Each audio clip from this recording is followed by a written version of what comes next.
So you just got a new set of wider wheels and tires, and they look amazing.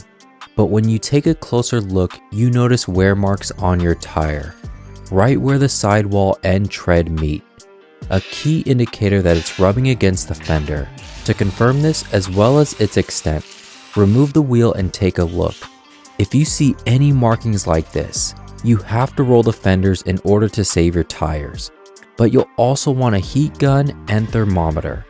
Although it would have been great to have a tool that worked right out of the box for BMWs, the only one available needed some modification. For this, you'll need gloves, eye protection, and cutting fluid. When you start drilling, try to keep it closer to the top or outside edge. It's difficult in the beginning, but once the bit makes its mark, you can drive it in, and don't be shy with the oil. Although this carbide hole saw is supposed to be more durable and is more expensive at $20, it was only good for one hole and kind of outlined the others. The MVP was actually the cheaper $10 hole dozer. Although it did make significantly more smoke than the previous one, it cut through the remaining 4 with relative ease. It also has a lifetime warranty, so technically, 1 is all that you need.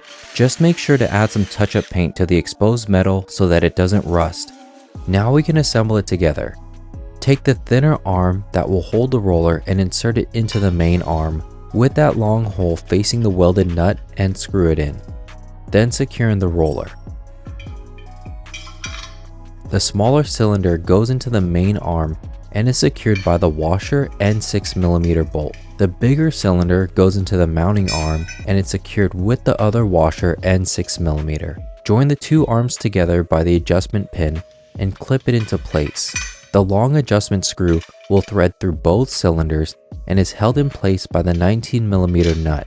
However, we need to install our handle before we can secure it.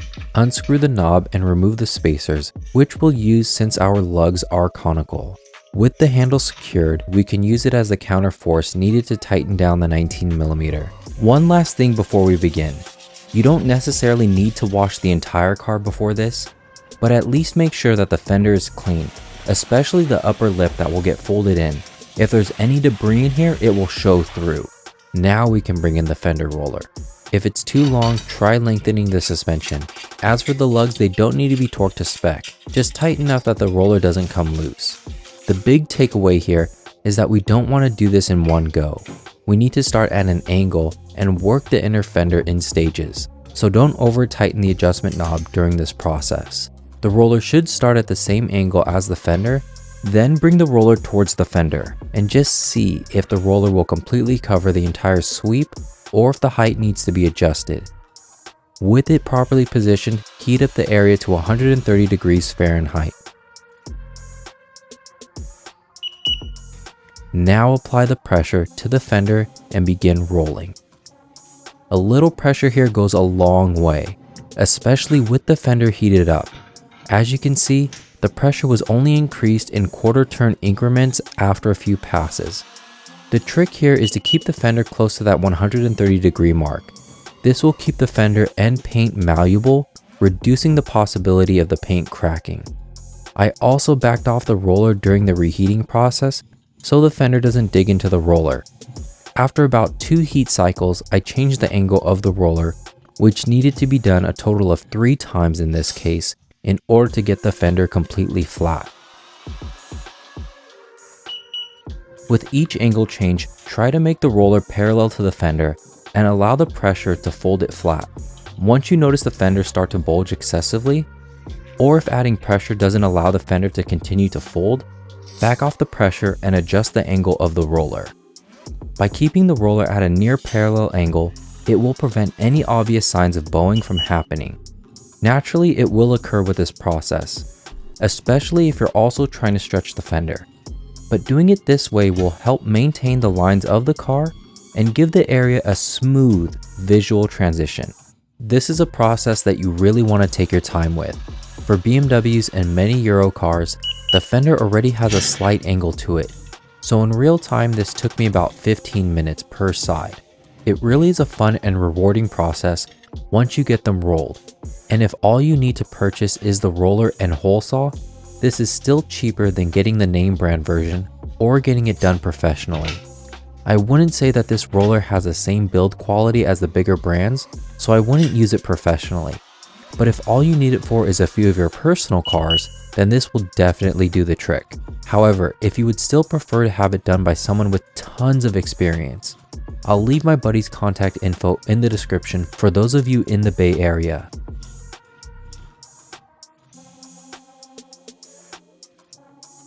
If you want to completely roll the fenders, you'll need to remove the brake caliper, but if you don't have any visible wear marks here, then this should be more than enough. Just be mindful of the bleeder screw. On the opposite end where the fender meets the bumper, do this part separately since it has a slightly different angle. Same rules apply here. Go in stages and keep it close to 130 degrees. When working in this area, be mindful of the pressure as it can cause some of the more noticeable bowing to happen. You don't necessarily need to fix it at this moment. Just continue to roll the fender and we'll address them afterwards, as well as a few other common areas that rub and how to address them.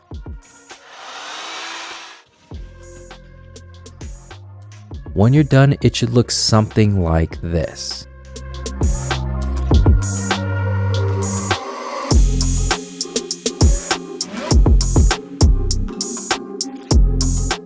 Two things to look out for after you roll the fenders is the attachment point where the fender and bumper meet. This may be another place where your tires rub.